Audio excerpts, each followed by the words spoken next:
Good morning and a very warm welcome to you all for the Fireside Chat with Sindhu Gangadharan on more women in tech, building greater diversity. I'm Prashanti Bodugum, VP Technology, Walmart Global Tech India, leading Chennai Center and Enterprise Business Services.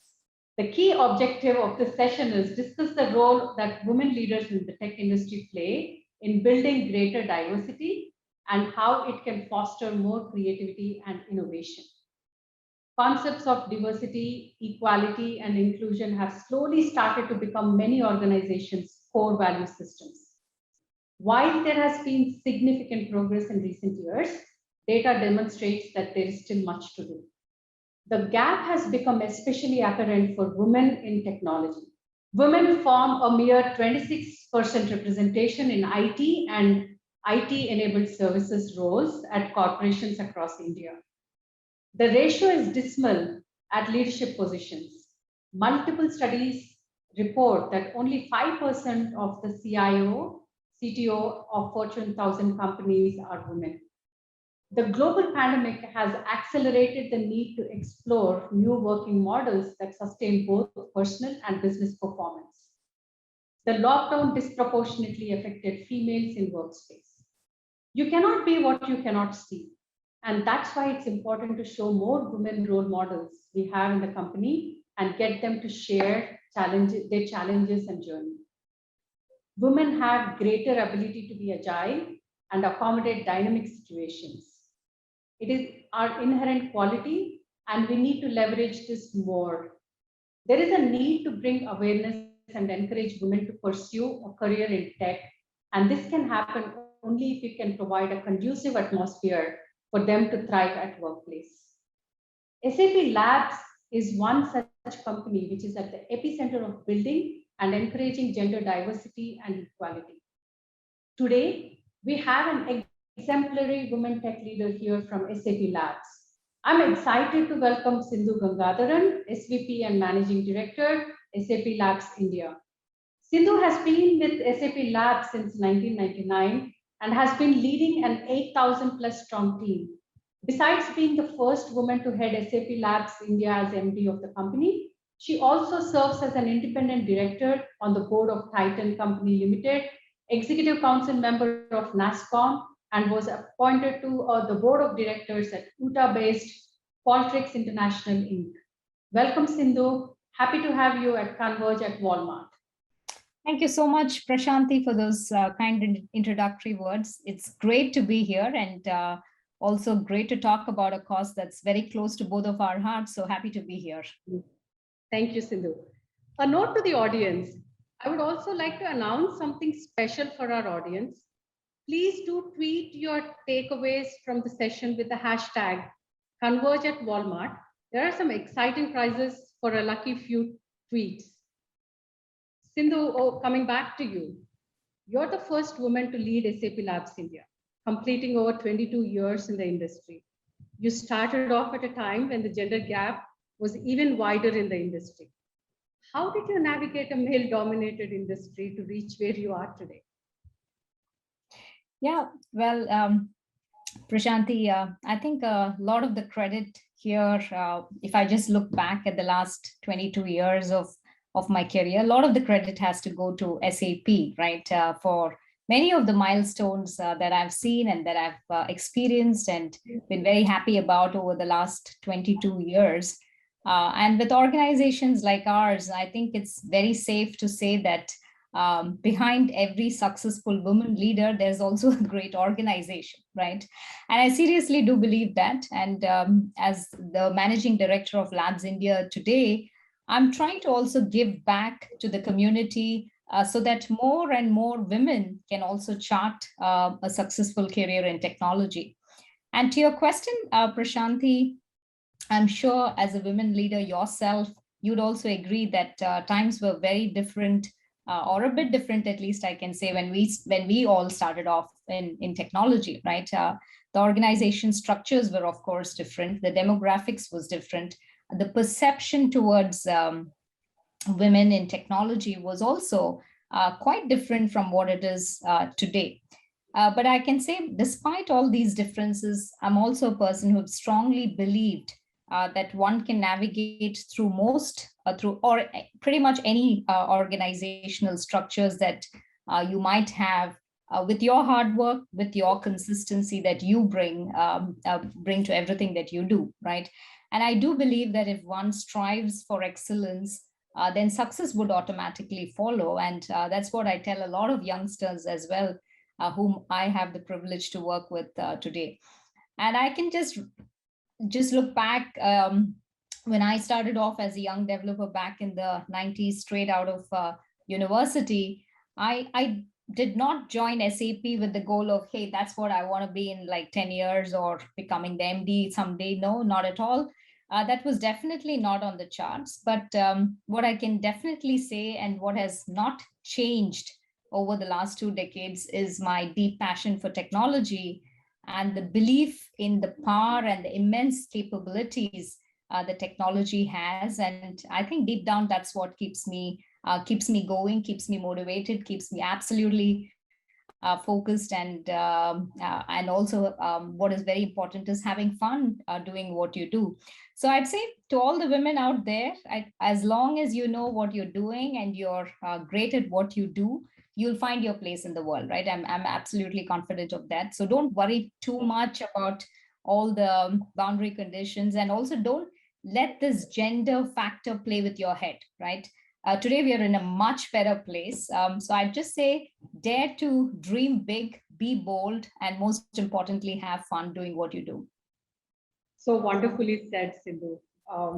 Purpose, passion, practice, all of this with a sharpened mindset, to achieve something out there, just summarizes your journey, I guess. And I can resonate so much to it myself. Yeah. So thank you for sharing that. I just wanted to ask you a follow-up question. How do you see the current state of affairs when it comes to women's representation in technology? Yeah, I'm clearly an optimist, Prashanti. So that's how I am. But I'd say we've come quite far as an industry. But there's absolutely no doubt about it.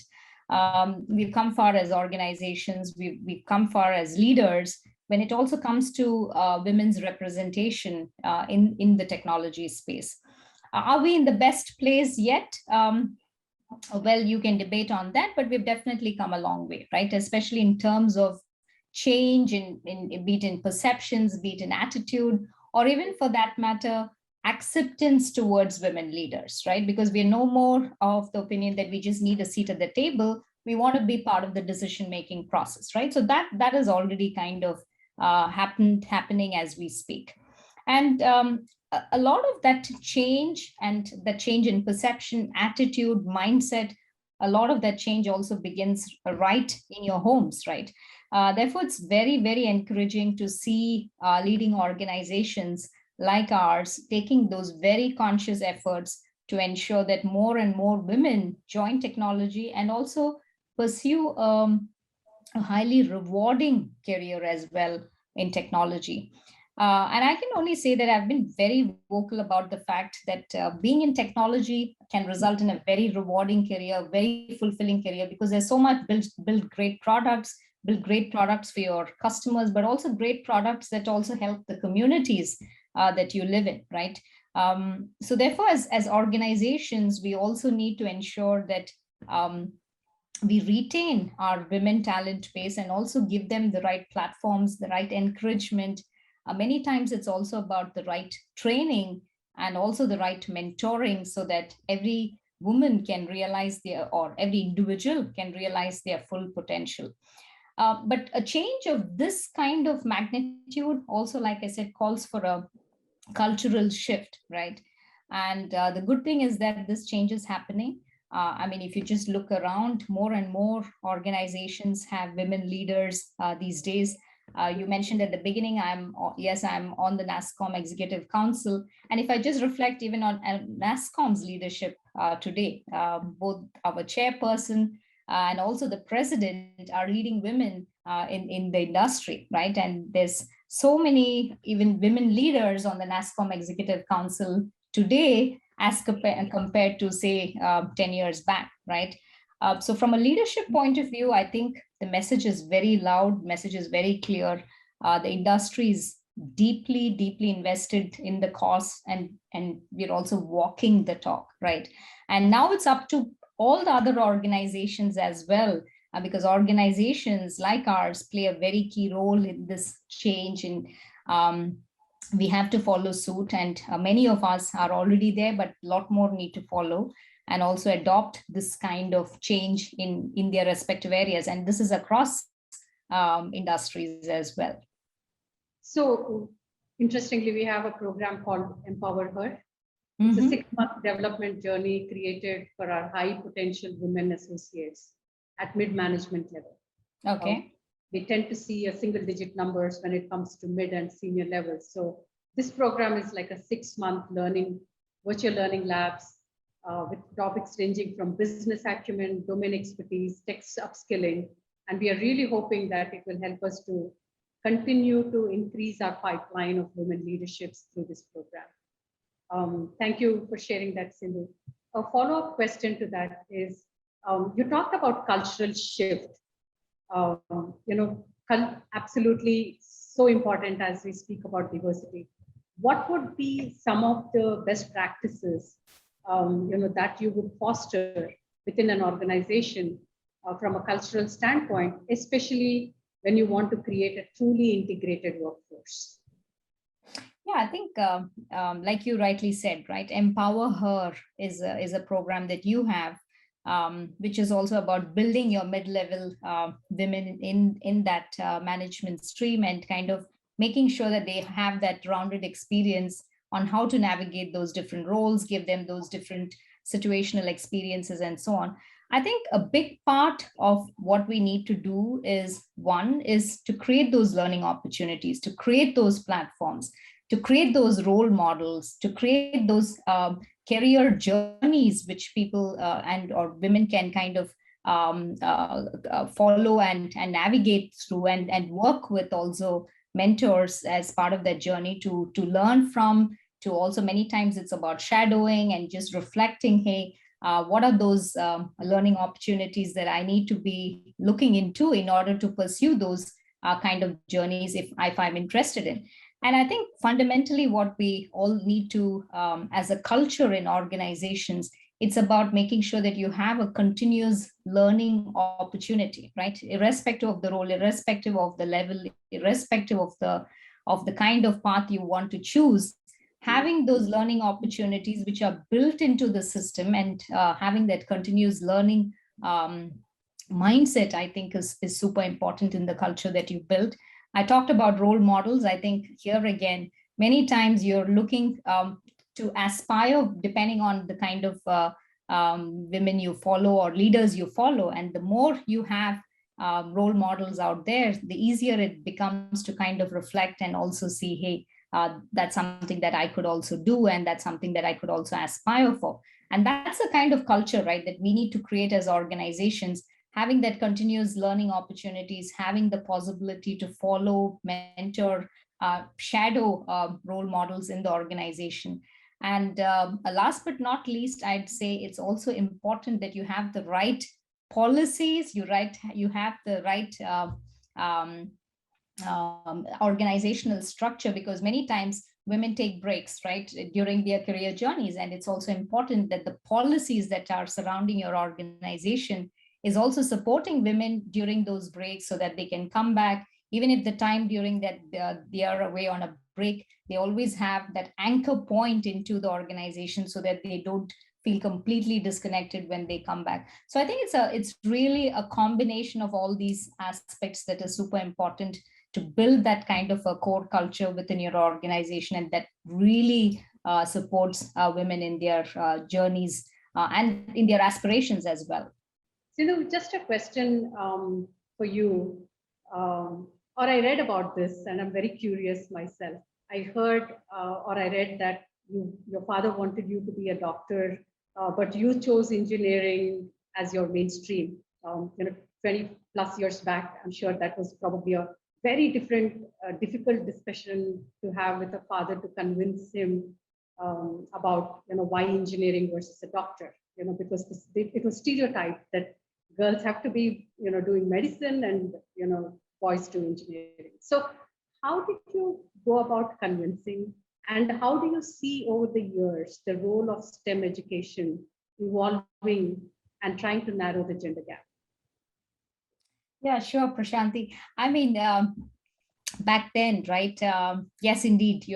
Both my parents and particularly my dad definitely wanted me to pursue a career in medicine or study medicine back then.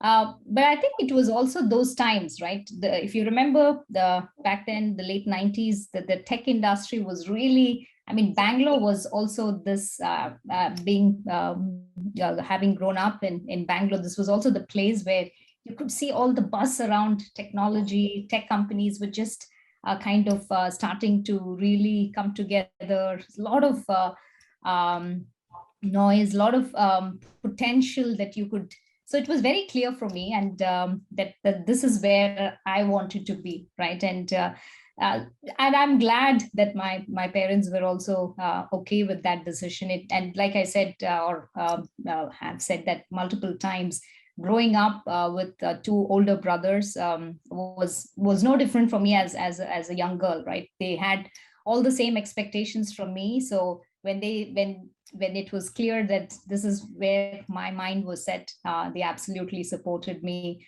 in that decision. So that was I'm glad, and today, just looking back, I'm super grateful for that decision, because, like I repeatedly say, right, career in tech is not just rewarding because you get to build some of the world's best products and take it to your customers across industries, but it's also a lot of those products touch the communities that you live in, transform communities, transform societies, kind of also give you the opportunity to transform problems that the world is facing, right? So I think that's the power of technology, and like I mentioned at the beginning, that's what like really drives me, right? And coming to your question about STEM education, I think STEM education definitely has a super important role in improving this gender gap that we're talking about, right?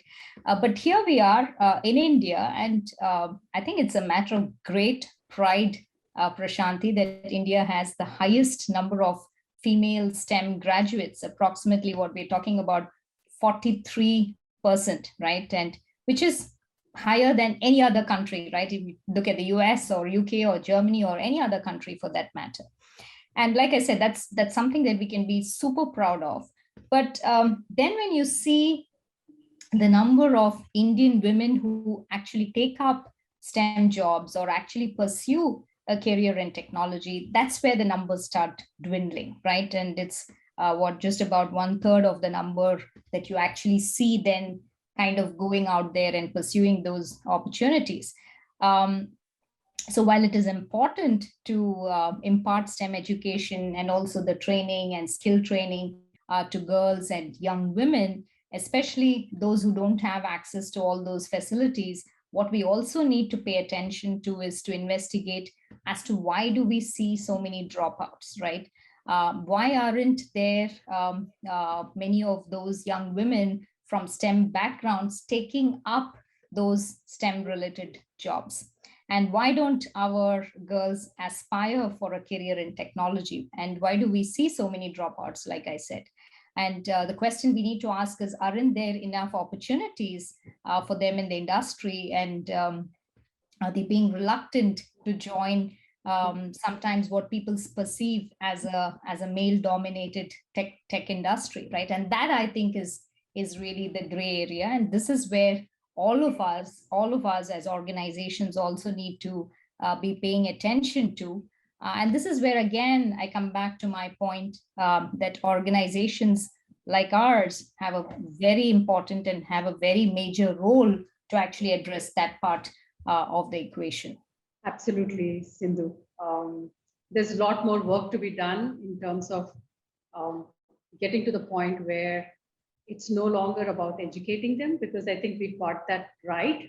This can only happen when we have different mindsets and diversity and different perspectives come together. So how do you think, the gender diversity is impacting the overall innovation And what measures do you think we can take to continue to keep, the teams having different perspectives come together? Yeah, I think fundamentally we should go back to the equation that when you have diverse teams, you have the possibility to bring in superior innovation, right? I mean, that's fun. It's proven.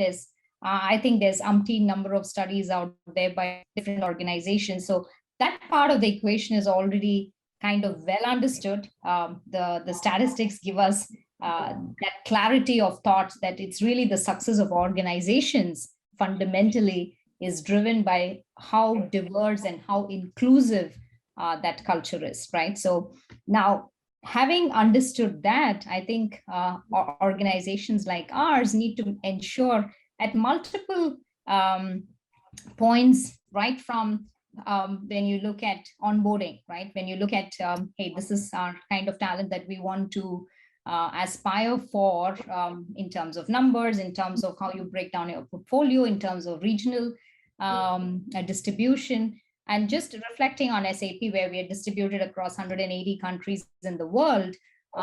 Becomes a very important part of our entire inclusive culture that we are so proud of, right?